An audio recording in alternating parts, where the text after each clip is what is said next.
നമസ്കാരം. Panayannarkavu grand masters അക്കാഡമിയുടെ English video ക്ലാസ്സിലേക്ക് നിങ്ങൾക്ക് സ്വാഗതം.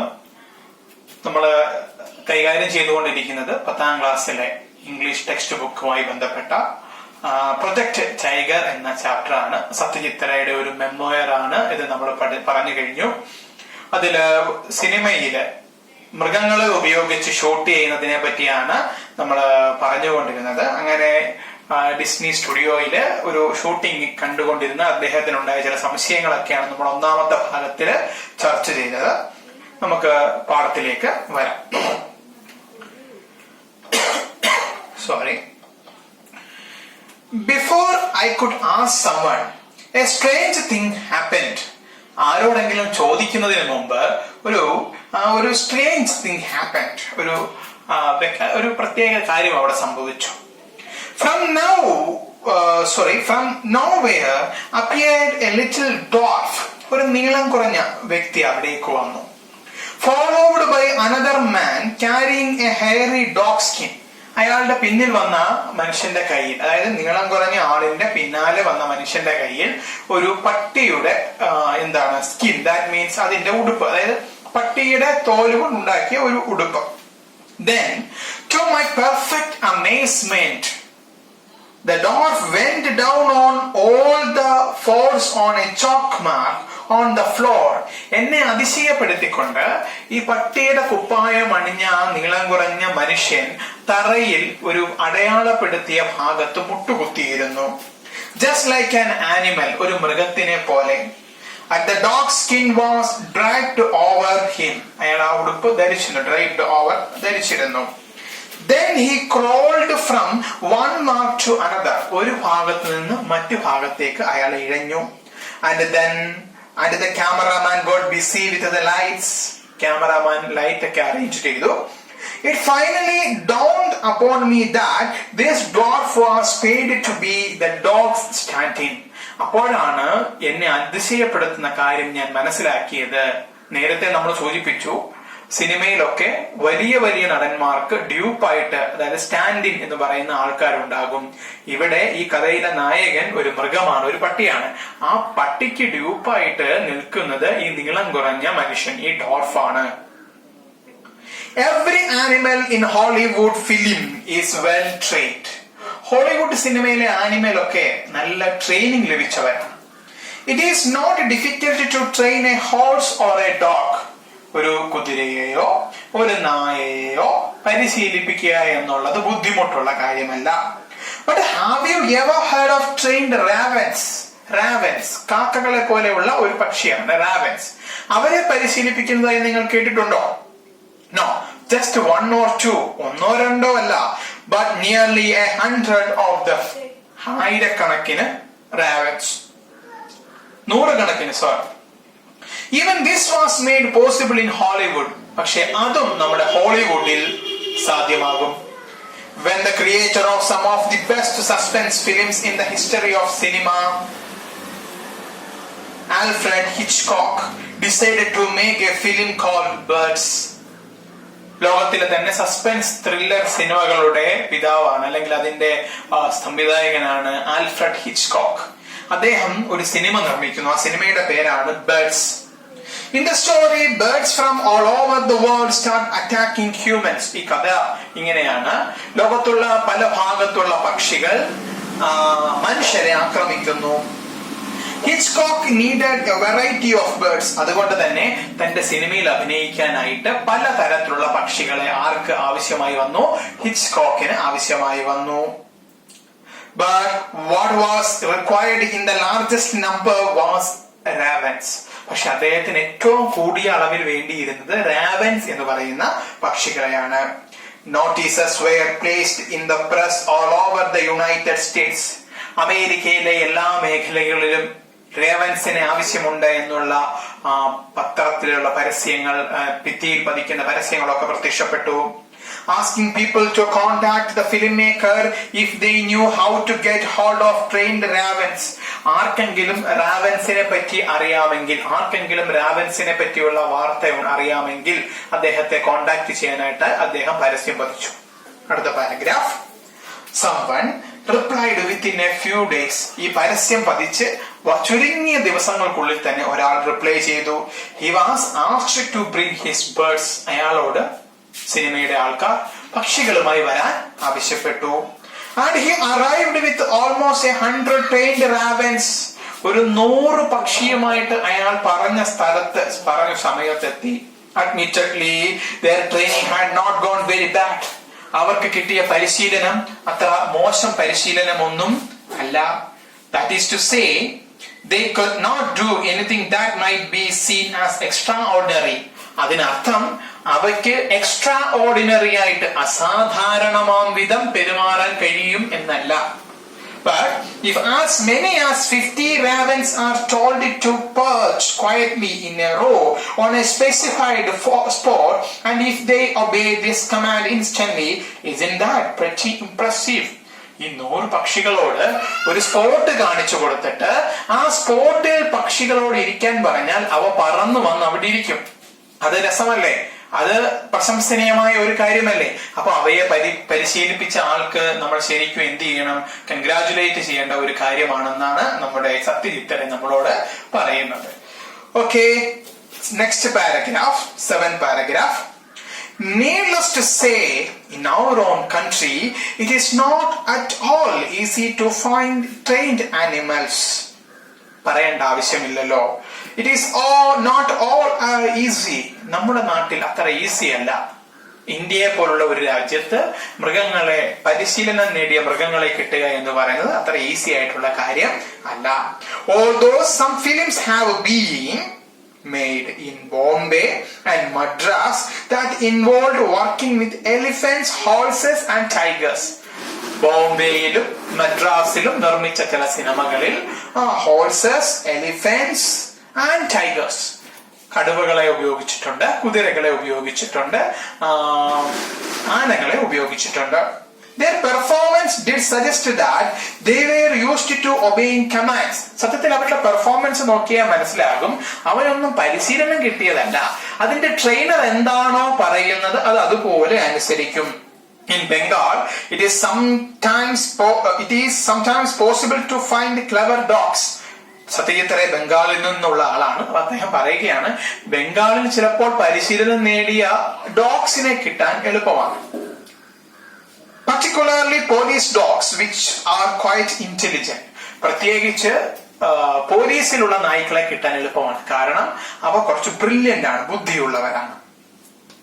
If one is prepared to be patient, it is not altogether impossible to get good performances out of them, as we managed to do with Bholo in Padar Panjali. അദ്ദേഹം പറയുകയാണ് കുറച്ച് ക്ഷമയും കുറച്ച് പരിശീലനവും ഒക്കെ ഉണ്ടെങ്കിൽ ഏത് ഡയറക്ടർക്കും ഇത്തരം നായ്ക്കളെ കൊണ്ട് എന്ത് ചെയ്യാൻ പറ്റും? സിനിമ ചെയ്യാനായിട്ട് പറ്റും. അതിന് ഉദാഹരണമാണ് പതേർ പാഞ്ചാലി എന്ന് പറയുന്ന സത്യജിത്രയുടെ സിനിമയിൽ ഭോലോ എന്ന് പറയുന്ന ഒരു നായയെ അദ്ദേഹം ഉപയോഗിച്ചിട്ടുണ്ട്. Okay, next paragraph. Yet a dog might be difficult, not impossible to handle. What was one supposed to do if there was need for a tiger in a film? പറഞ്ഞതുപോലെ നായയെ പരിശീലിപ്പിക്കാൻ എളുപ്പമല്ലേ? പക്ഷെ ഒരു ടൈഗറിനെ ഒരു സിനിമയിൽ ആവശ്യമായി വന്നാലോ? We had to deal with this problem too. ഞങ്ങൾക്കും ഈ പ്രോബ്ലം ഉണ്ടായി. When we were shooting Gopi Ghain Bhagha Bhain എന്ന് പറയുന്ന ഗോപി ഘായിൻ ഭാഗാ ഭൈൻ എന്ന് പറയുന്ന ബംഗാളി സിനിമയ്ക്ക് വേണ്ടി ഷൂട്ടിംഗ് തുടങ്ങിയപ്പോൾ ഞങ്ങൾക്കും ഒരു കടുവയെ അല്ലെങ്കിൽ ഒരു പുലിയെ എന്ത് ചെയ്തു ആവശ്യമായി വന്നു. In the film, Gopi, who is banished by the king, wanders in the forest. ഈ സിനിമയിലെ ഗോപി എന്ന് പറയുന്ന വ്യക്തിയെ രാജാവ് നാട് കടത്തിയതാണ്. അയാൾ കാട്ടിൽ അലഞ്ഞു തിരിഞ്ഞു നടക്കുകയാണ്. Means Bhaga, who is also being banished. അവിടെ വെച്ച് ഭാഗ എന്ന ആളിനെ കാണുന്നു. ഈ ഭാഗയെയും രാജാവ് നാട് കടത്തിയതാണ്. അപ്പൊ ഇവരെ രണ്ടുപേരെയും രാജാവ് നാട് കടത്തിയതാണ്. They see a tiger and freeze. ഇത്രയാണ് രംഗം. അവർ കാട്ടിലൂടെ അലഞ്ഞു തിരിഞ്ഞ് നടക്കുമ്പോൾ കാട്ടിലെ ഒരു മൃഗത്തെ, അതായത് ഒരു കടുവയെ അവർ കാണുന്നു. But the tiger simply walks about in the forest without paying them the slightest attention. അപ്പൊ കടുവ സിനിമയിൽ അഭിനയിക്കേണ്ടത് ഇത്രയാണ്. കാട്ടിലെ ഒരു കടുവയായിട്ട് അതെങ്ങനെ നിൽക്കുക, അത് വെറുതെ എന്തെങ്കിലും ചെയ്തുകൊണ്ടിരിക്കുക. അപ്പൊ ആ കടുവയെ കാണുന്ന ഗൂപ്പിയും ഭാഗ്യയും പേടിച്ച് മരവിച്ചു പോകുന്നതാണ് അവസ്ഥ. ഇതാണ് രംഗ. Having thought of the scene, I simply had to shoot it. ഈ സീനിനെ പറ്റി ആലോചിച്ചപ്പോ സത്യജിത്രയെ കരുതി, സിമ്പിൾ അല്ലേ, രണ്ടു മനുഷ്യർ കടുവയെ കാണുന്നു, പേടിക്കുന്നു, മരവിക്കുന്നു, എളുപ്പമല്ലേ, കടുവ പ്രത്യേകിച്ച് ഒന്നും ചെയ്യണ്ടല്ലോ. But where were we going to find a tiger? പക്ഷെ ഒരു ടൈഗറിനെ അന്വേഷിച്ച് എവിടെ പോകും? The obvious thing to do was to look in a circus since they were likely to have trained animals. അപ്പോൾ ഇങ്ങനെ കരുതി, തൊട്ടടുത്ത് എവിടെയെങ്കിലും സർക്കസ് ഉണ്ടെങ്കിൽ ആ സർക്കസിലെ ആനിമൽസിനെ നമുക്ക് യൂസ് ചെയ്യാമല്ലോ. As a matter of fact, one called Bharat Circus was visiting Calcutta at the time, holding shows in Marcus Square.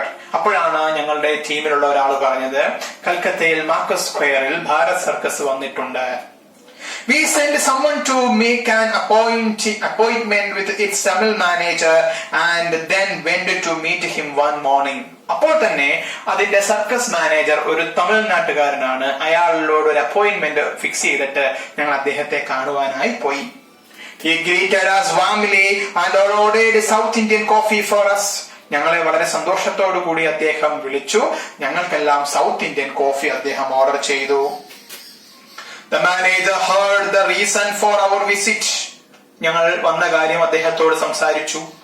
Then sent for one Mr. Thorat. ഇത് കേട്ട ഉടനെ തന്നെ മാനേജർ മിസ്റ്റർ തൊറാട്ട്, പ്രധാനപ്പെട്ട ഒരു കഥാപാത്രമാണ് മിസ്റ്റർ തൊറാട്ട്, അദ്ദേഹത്തെ വിളിച്ചു. അപ്പൊ ഓർത്തു വെക്കുക, നമ്മുടെ ഈ കഥയിലെ പ്രധാനപ്പെട്ട ഒരു കഥാപാത്രമാണ് mister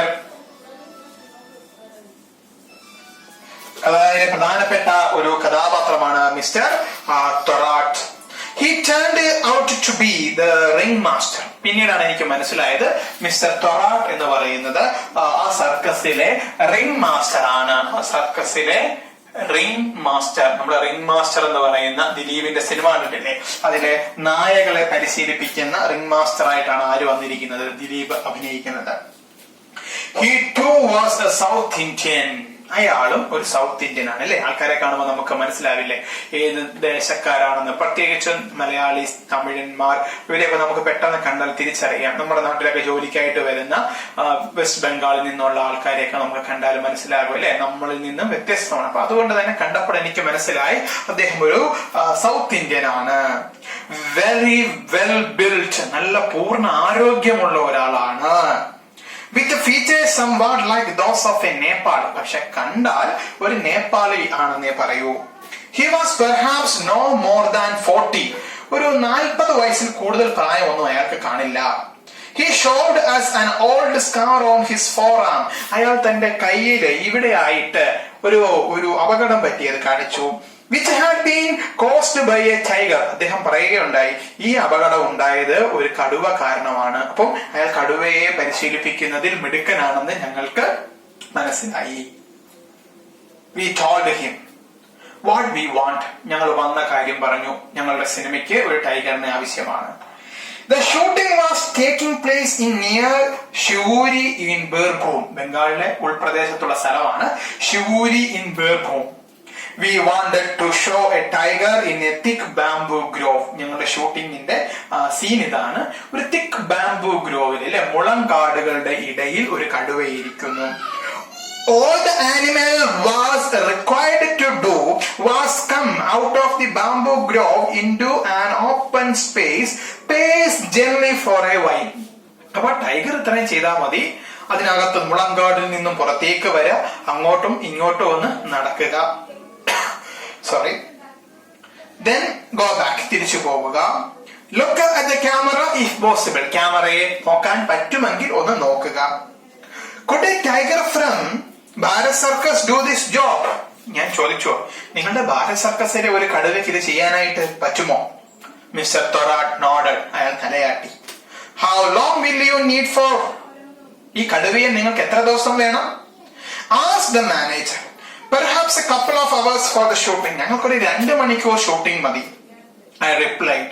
But that would be in addition to the time it will take to travel to and from Suri. പക്ഷെ 2 മണിക്കൂർ ഷൂട്ടിംഗ് ഉണ്ടോ എങ്കിലും ഈ സ്ഥലത്ത് നിന്നും ഷൂരിയിലേക്ക് പോകാനും തിരിച്ചു വരാനുമുള്ള സമയം കൂടി വേണം. On being told that the travel itself should take no more than 2 days. പക്ഷെ ഈ യാത്ര 2 ദിവസം എടുക്കും. The manager agreed to put the tiger in its cage and sent it in a lorry. He invited us to take a look at the tiger. അദ്ദേഹം പറഞ്ഞു, നിങ്ങൾ പേടിക്കണ്ട, അതിനെ കൂട്ടിലകത്താക്കി ലോറിയിൽ നിങ്ങൾക്ക് ഷൂട്ടിങ്ങിന് എത്തിച്ചു തരുന്ന കാര്യം ഞാൻ ഏറ്റു.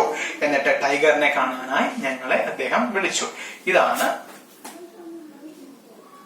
നമ്മൾ കൈകാര്യം ചെയ്യുന്ന പ്രൊജക്ട് ടൈഗറിന്റെ പ്രസക്തമായ ഭാഗങ്ങൾ. അപ്പൊ ഈ മാനേജറും സത്യജിത്രയും തമ്മിലുള്ള കോൺവെർസേഷനും ഒക്കെ നമ്മൾ പരീക്ഷയ്ക്ക് ഒരുപാട് ചോദിക്കുന്നതാണ്.